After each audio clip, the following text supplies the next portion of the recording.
Well, welcome to our Wednesday wine time with me, Jess Cermak, author, life coach and speaker. I am so honoured for you all to be joining us tonight for our special guest, Cristina.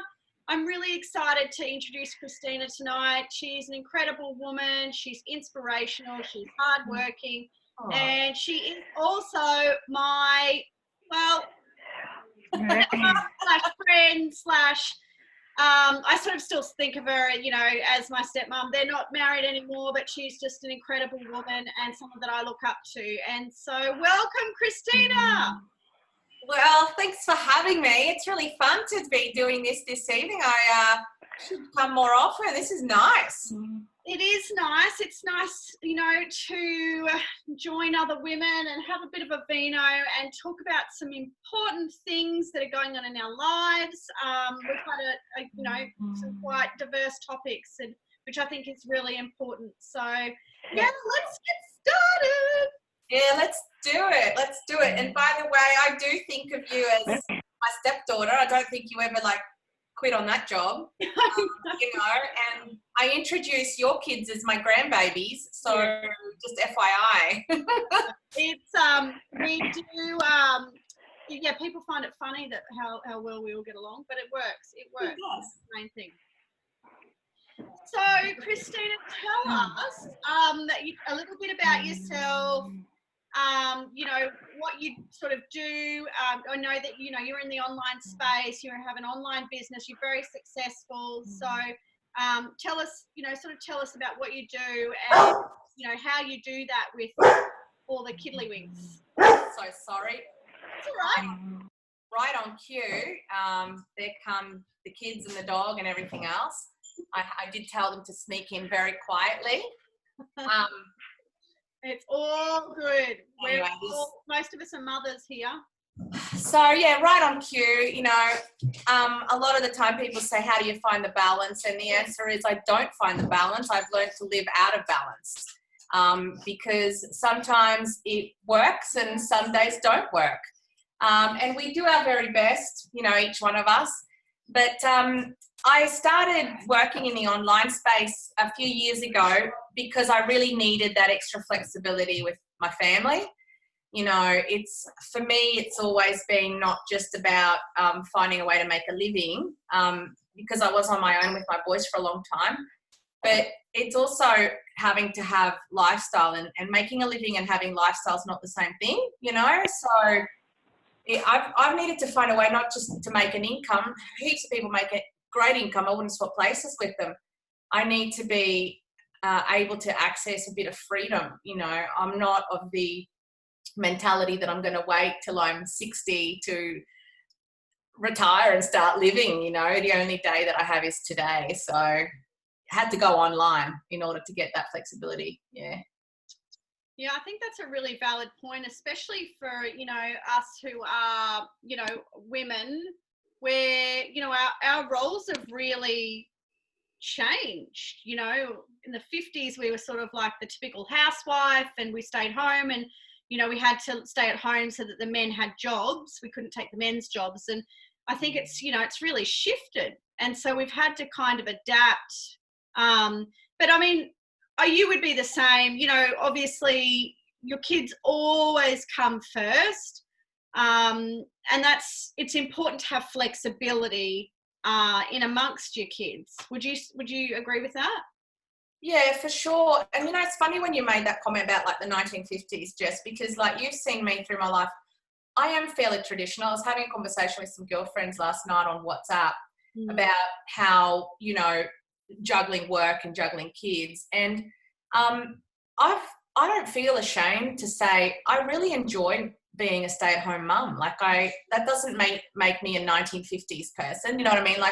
I've enjoyed a season in my life where I very proudly, that's what I did. You know, I raised kids, and people would say to me, oh, you know, why are you ironing his shirts? Yeah, he should do his shirts, you know, about your dad. And I'd be like, well, but the home is what I'm doing. And I actually wouldn't swap places with him. He can go work. I like being here. But I've had to, and not had to, I've then chose to reinvent myself into a career woman. And I think it's okay to not compare. I don't want to feel terrible because I'm only a stay-at-home mum. There's plenty of stay-at-home mums. That's a huge job, you know, and do it with pride. Yeah, do it with pride. And it's not like you're only doing that. It's a big job. And also, there's plenty of women that choose the career path and, you know, good on them. And if you want to try and juggle both, I think you make no apology for trying to have your own version of your life because, like, no one else is living it, you know? So, and it can change in seasons. It can totally change. Yeah, totally agree with that.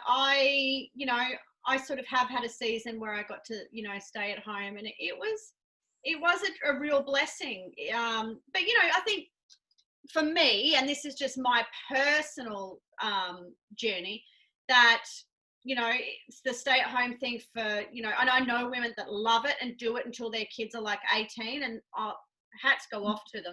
But for me, I just needed that, you know, that validation and that goal. I'm an Aries. I need to be goal orientated. I need to work for things and have things in my life that, you know, I strive for.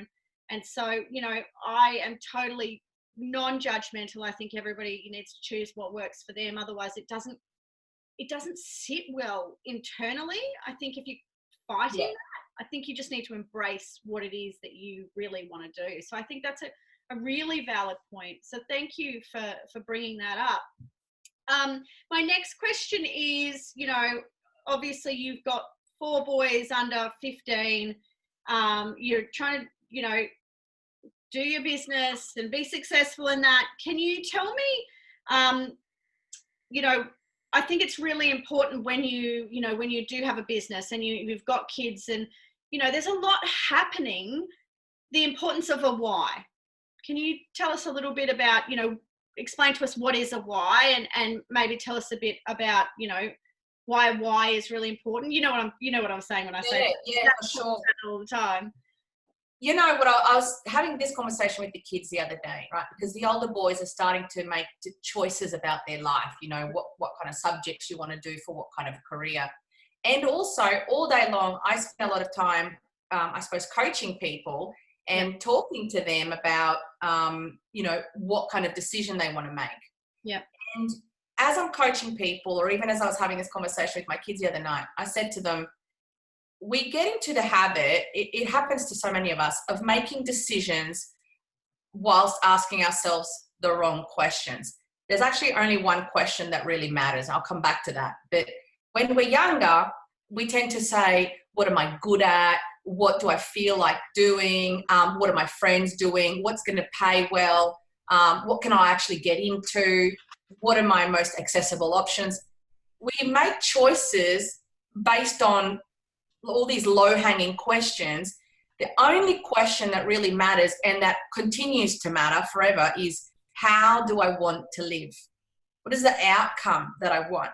And I said this to one of the boys, for example, if your dream lifestyle involves sitting on a beach in Greece, traveling the world and being on a laptop in Paris and, you know, fishing in Alaska, and you want to do that for your lifestyle, then don't sign up to be a school teacher. Like, nothing wrong with being a school teacher, but you've got a mismatch between your chosen vehicle and your outcome. And it is actually really delightful to stop and think, how do I want to live? Not even just like in the end, but how do I want to live in 6 months? Oh, actually, I'd love to have mornings off. Even things like that. You know, how do I want to live? How do I want to live in 6 months, in a year, in 5 years? And then all your decisions become very easy, actually, because they either align with that outcome or they take you away from that outcome. And it becomes really simple. Like, do I want to work with that client that doesn't align with my outcome? You know, do I need to take that risk? Well, it could move me forward towards my outcome. You know, should I stretch myself towards that? It's either going to move you forward or back. It's a really simple decision. But in order to do that, we have to have clarity as to what we want.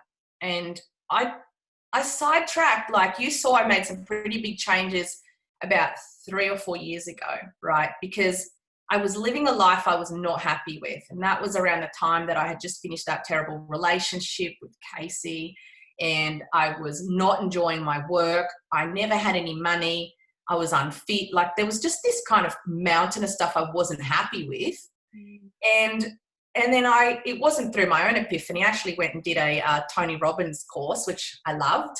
And it was by accident that I was there. I was doing the marketing for the event. And they said, oh, do you want to stay around for it? And so here I am in the front row at the Tony Robbins event. Like, I mean, I got spat on, you know, like that's how close I was.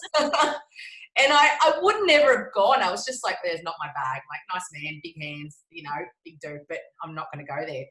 And I drank the Kool-Aid at this event, and it hit me. I had 2 belief systems that I'd been dragging around with me like a chain that I never would have acknowledged, but they had to be true because the fruit of those belief systems was my life. However my life is manifesting is actually what I believe, right? Actually what I believe. Maybe not what I want, but it's absolutely what I expect. And my 2 belief systems that I discovered in that event was that money was hard to make and hard to keep. I must have believed that because that's what I kept creating. And secondly, that relationships were hard. And so guess what I was doing? Choosing really nasty men to prove it right. And so I had these 2 belief systems, and in order to change my outcome, I had to think, well, how do I want to live? Well, I want a nice relationship and I want to have abundance. So I need to change what I believe about me, you know, because I can believe that you can make money. I believe that you can have a nice marriage, but I really didn't believe it for me. And so when I changed what I believed in, and I was then able to think of a bigger outcome, focus on my reason why, I finally had clarity, and it pushed me to start making different decisions in my life.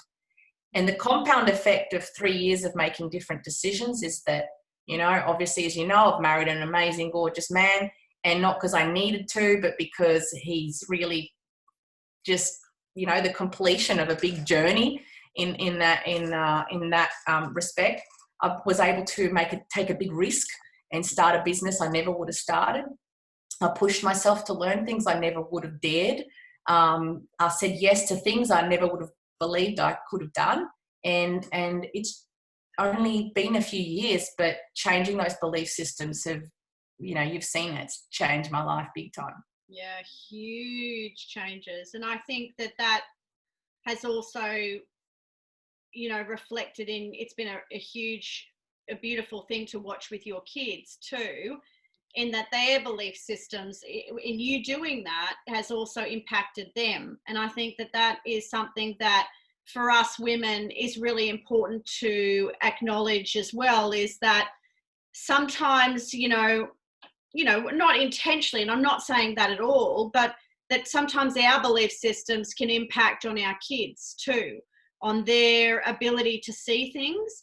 And I think that, you know, when we change and we step up and we, you know, I think part of it comes down to education and learning and all of that stuff. But if we can just shift, you know, 1 or 2 limiting beliefs, it can have such a huge ripple effect into our family. And I've seen that, you know, firsthand, and it's just been such an eye-opening experience. I mean, not to say that, you know, their belief systems were negative by any means, but it's opened things up for them, you know, and also seeing the journey with your dad. But like, I think that they say when it comes to raising kids, example isn't the main thing. It's the only thing.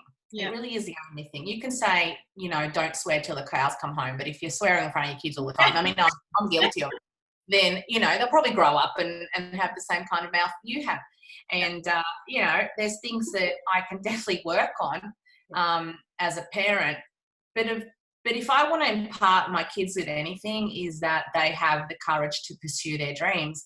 And really, I was living under a rock, you know, so how could I have wanted my kids to step out into their future lives when I was just scared of everything, you know? And I had motivational things on my window and I was super positive, but my actions were reflective that actually I was just scared, you know? And I think a lot of us are like that. I really do. You know, we've all got our own things that and it's not even, you know, a lot of it that we carry around is from childhood stuff. It's not even really our fault. That we need to sort of acknowledge and to delve deeper into as well. So moving on to like the business aspect, I know that mindset is a huge thing, and I know that, you know, you've worked on that. And can you tell me how going to Tony Robbins was obviously a huge thing, but how have you worked on that mindset beyond like Tony Robbins, going to that convention and stuff? Yeah, that was like a first domino. So I've got to open the dog because the kids won't. That was like the domino, but then I really thought, okay, I've discovered that I need to change. You know, that was what that was. And then I just kept watering that plant. And so I went to other authors like Bob Proctor. I invested in myself. Very important point, I think, that a lot of us as women struggle with. And I just want to highlight that and I'm guilty as in this, is that I feel so guilty when I want like spend any money or invest in myself. And I think it's important to just note here that we don't need to be. It's always like we put everyone else before us. Yeah. And we shouldn't, because most of us are the backbones of our family. Absolutely. Yeah. I mean, I did a relationship course with a guy that, you know, is a specialist in conscious uncoupling, right? And it cost me $1,000 at a time. I had nothing, right? But I acknowledged that I needed to let go of my addiction to bad men. And finally I was like, I'm worth that, you know. I want to have a nice relationship. I'm not going to be, of course I can be by myself and I'm yay power independent, but I've done that now for 40 years. So, you know, I also want to honor what I would like, and I would like to grow old with someone who's nice, and not just for them to fill a spot, but someone who's I'm going to have a amazing friendship, partnership, really fulfilling relationship. And I couldn't do that operating out of an old belief system. It's like I can't drive a manual car if I'm just only committed to an automatic. You know, I'm using the wrong set of paradigms and instructions. So I invested in that course and heaps of other things that I spent, I think, about a year just really pursuing my own change. And one of the things that I do as a commitment, right, is I spend about an hour a day on my own personal development. It's not ideal. You know, usually I'm unstacking the dishwasher or I'm folding, but I've got my phone on Audible and I'm listening. And I think the way that I start the day has become a really essential key to being able to not just change my mindsets, but then maintain my mindset, right? Because it's a daily choice. So I get up a half hour before. I know I need to start the mayhem, and I sit up in bed, click play on my meditation music, and I go through an experience where I basically see myself filling up with light, right? With potential. Yep. I see myself letting go of the things I don't like literally just peeling them off: envy, anger, you know, frustration, fear. I see myself just peeling them off. They're just floating off. And then I have 4 goals at the moment that I'm definitely working towards, and I move forward towards them every day. And I spend time in each one of them as if they've already happened. And it's my favorite part of the day. You know, I was always a daydreamer, and we're told like daydreaming's a bad thing. Yes. It's the beginning of anything is in the imagination. So I sit there and I think what it's like to walk through that new house, to open up the champagne with Matt and to think, wow, we like got it all done the way we wanted. You know, what it's like to hit that business goal and see it come up on the screen and go, oh my gosh, it's in, I've done that. You know, what it's like to be able to, and I walk into my goals and then I literally lift them up like that in my head, you know, and just go, thank you for all that is coming. I am a magnet for all that is abundance that I'm designing. And it's changed my life to start the day like this. Completely agree. And it's funny because I've done this for a lot of years. I don't know whether it stems from Dad always making me, he'd always say, I'll give you $20 if you read this particular book and do me a book review. And so I don't know if, some of that stuff actually stuck in there, but that envisioning what you want and putting yourself in that situation and feeling those feelings. And so I've done that for a really long time. And, even it's weird because I've got the cars that I wanted. I've, got the houses that I wanted. It's just phenomenal at how incredible that it works. It totally works. It does. Yeah. Yeah. I learned it off him, watching his progression. Yeah. And we had a interesting moment. Obviously I spent like nearly 10 years with your dad, and I learned a lot from him, and we're still he's like one of my best friends now, which is funny, but I remember this one time we were in France, right? Because when we got married, as you know, like the only thing we owned was the Lexus at that point. The house went, everything went. We kind of started over, and then we did really well together financially. We built up a business and it went really well. And I remember one time we were in France, right, in that house that we bought this farmhouse in France, this beautiful thing. And I was still shell shocked that we'd kind of achieved all this. We're sitting there having wine and cheese. It's like cold outside. The stone fireplace is alight. And I said to him, did you ever imagine we'd live like this? And he goes, yeah, of course, every day. I was like, that's why we're here, duh. It's really true, success won't surprise you.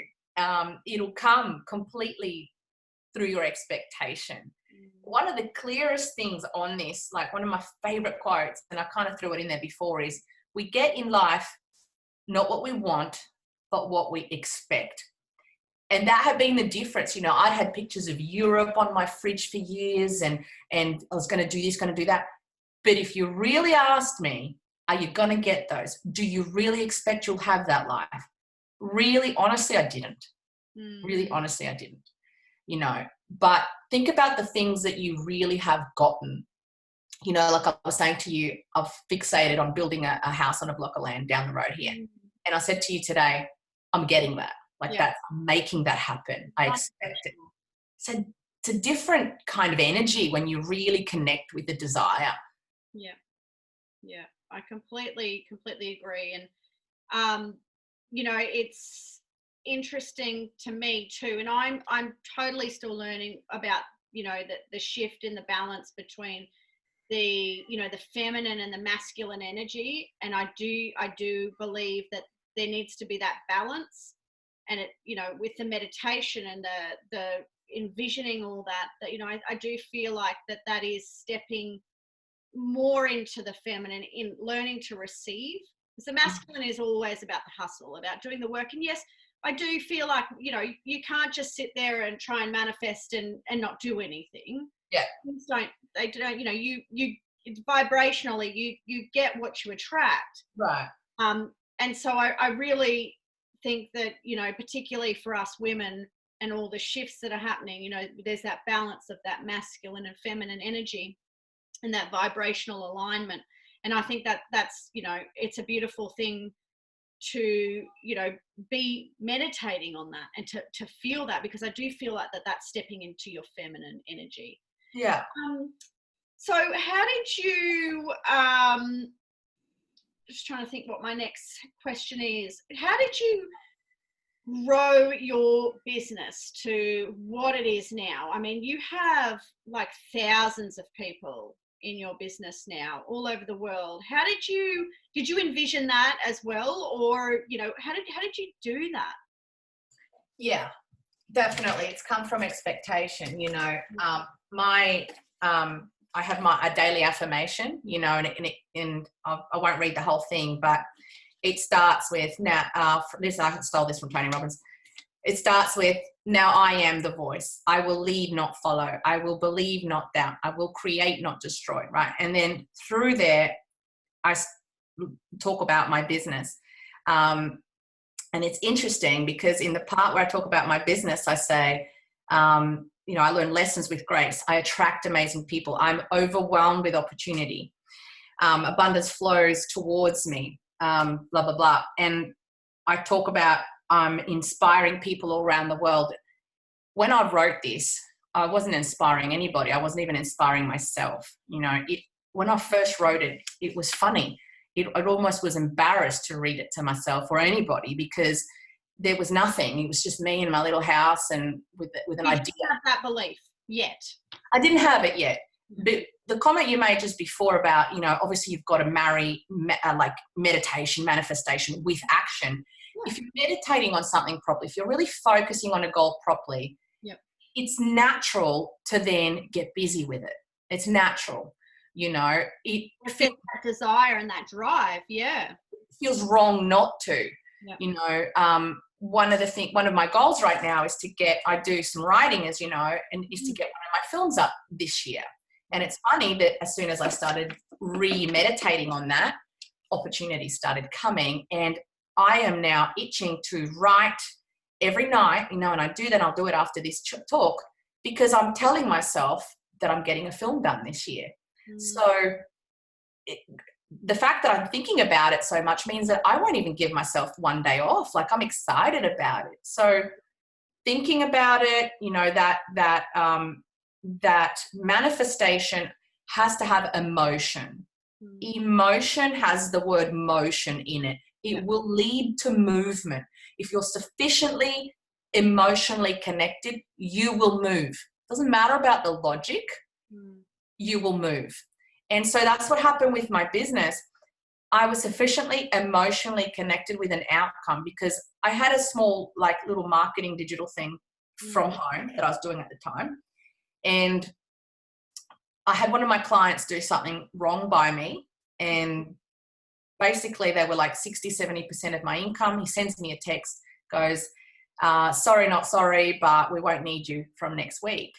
And I had people that I was paying. I was counting on that to pay my rent. And my first reaction, honestly, like, I just sat there and cried for an afternoon. I just thought, God, like, I just worked so hard and it's like 70% of that's just gone right now. Like, you know, so frustrated. Mouths to feed, you know what I mean? It would be devastating. It was stressful, you know. And fortunately, I suppose I've been doing some work already on myself, and I thought at the end of the afternoon, at the end of crying, I thought, okay, there has to be an opportunity here. You know, there has to be, or I will find one. I will find one. And maybe it's time to pivot because whatever's happened here, actually I've created it. Okay. I didn't make that client cancel our contract, but I didn't put a proper contract down for him. I trusted him. I let him become too big a part of my business. So if I had done things differently, I wouldn't be here right now. So I took ownership for it, number one.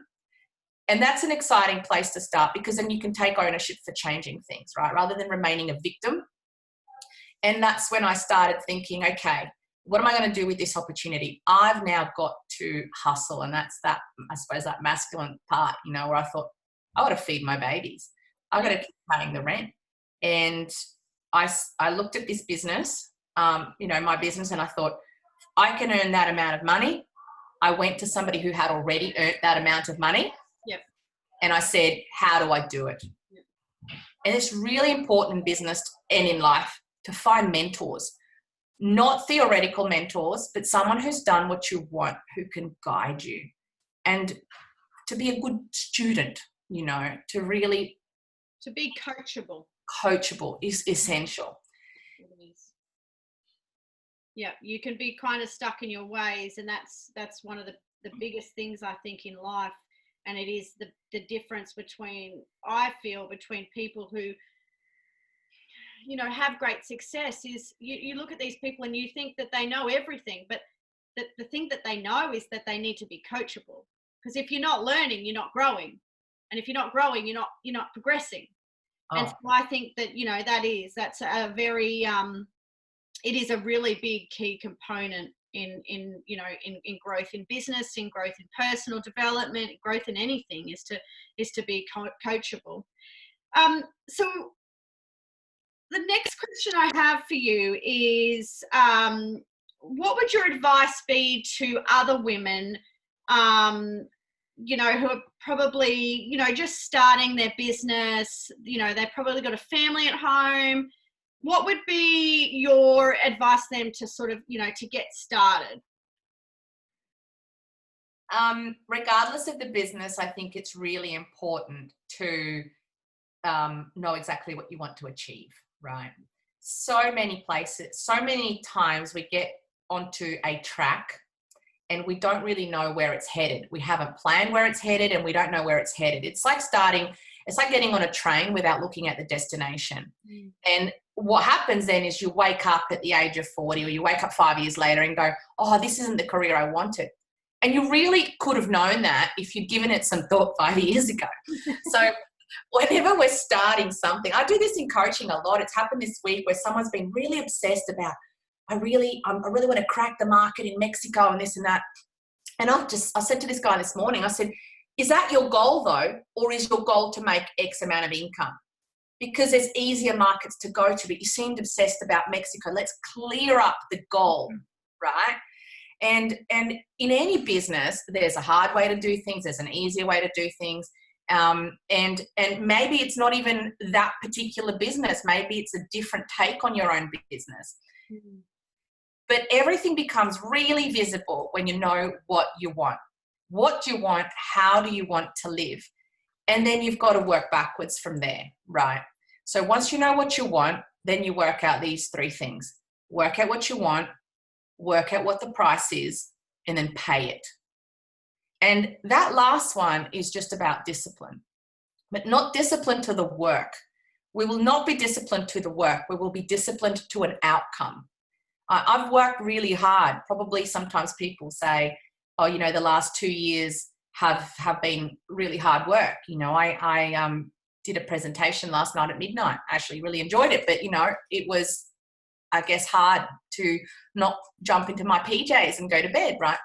But I've got some really clear goals right now in which I think about those, and they replace my pain with excitement. I think that midnight could be closer to my dream house.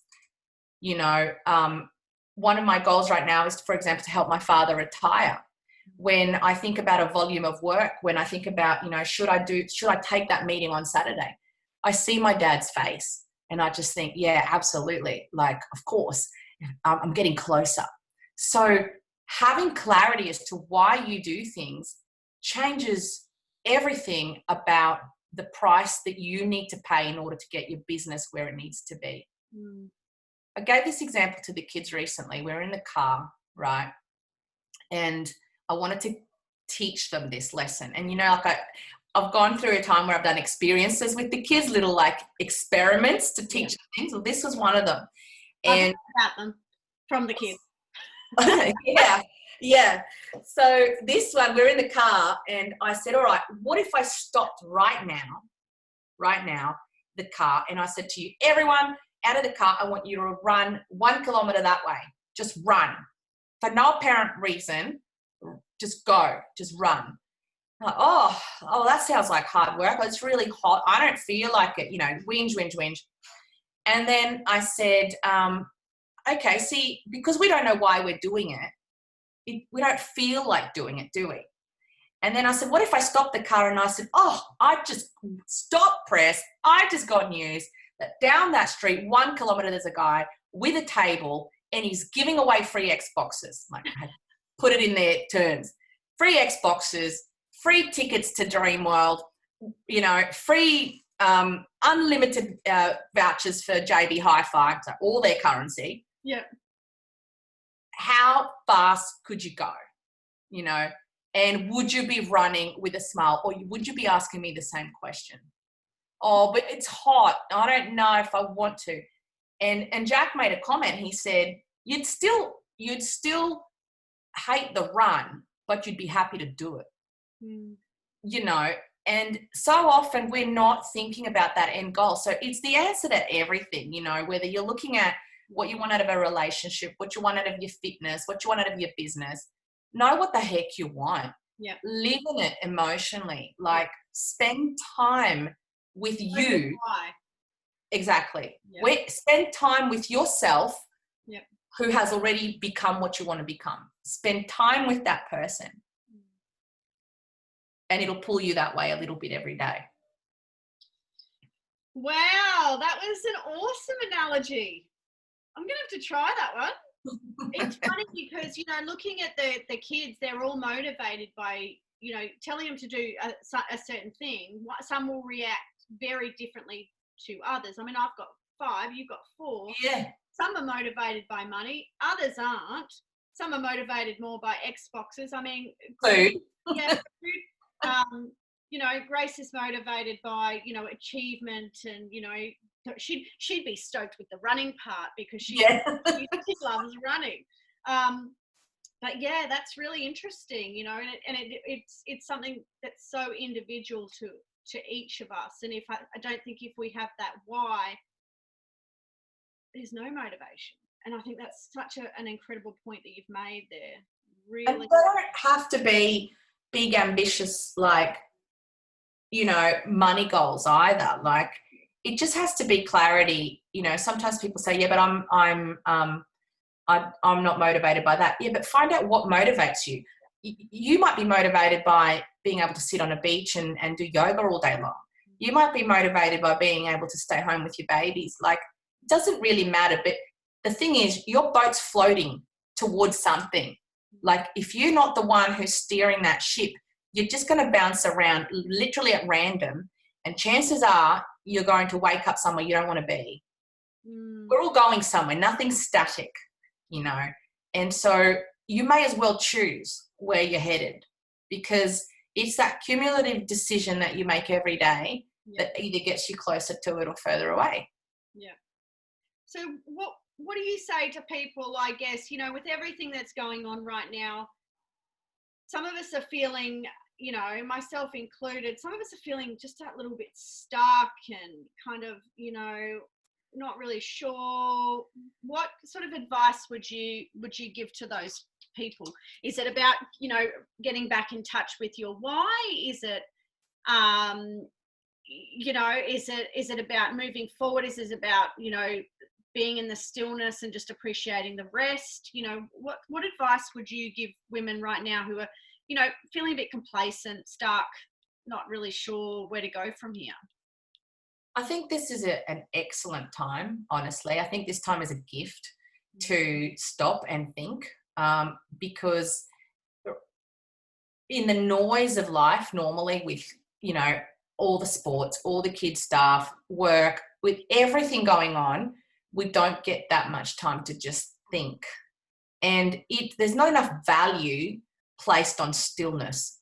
Actually analysing how you, Jess, how I, Christina, how everybody wants to actually live. And I think this is a really good time to go back and strip things back and really, without judgment, and this is the important thing about doing it, without judgment, without punishment, judgment, or even like with just no emotion, just actually start thinking like you've got a clean slate and start writing down ideas like, how do I want to live? Now, immediately, for most of us, the logic starts to step in and the emotion, things like fear, things like, yeah, but I'm not going to write that down because obviously I'm not going to get that. You know, we start to actually like analyze it. We start to judge it.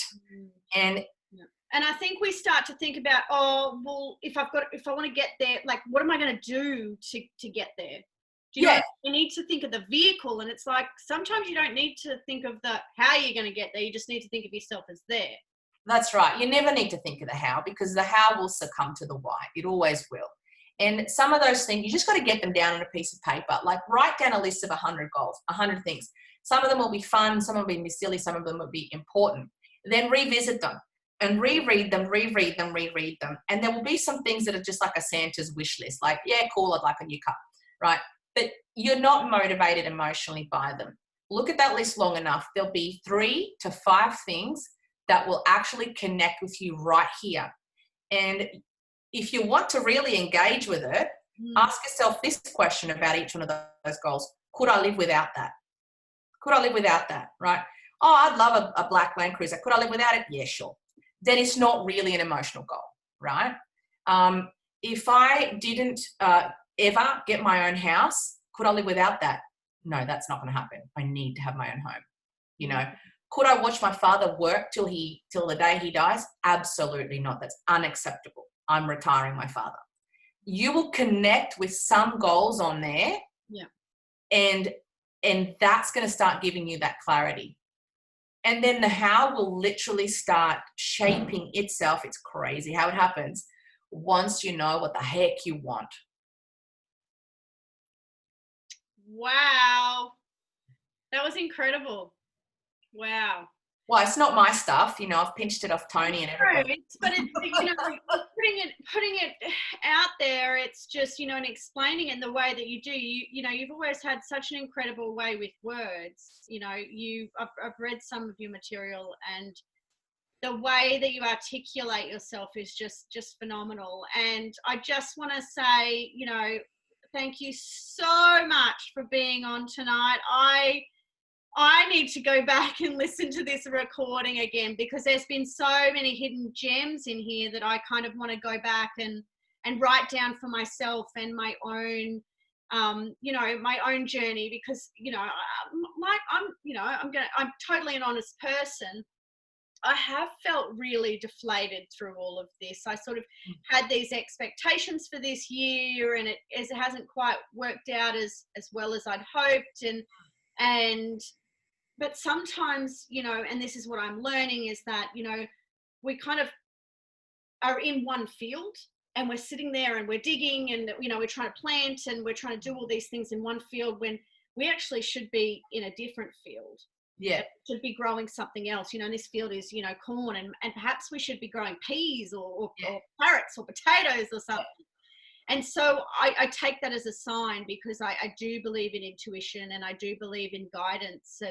And so for me right now, it really has been about the stillness, but I don't feel like it will be about the stillness forever. And so some of the things you've spoken about tonight have really, you know, have been very heartfelt and have really touched me. And I am just truly grateful.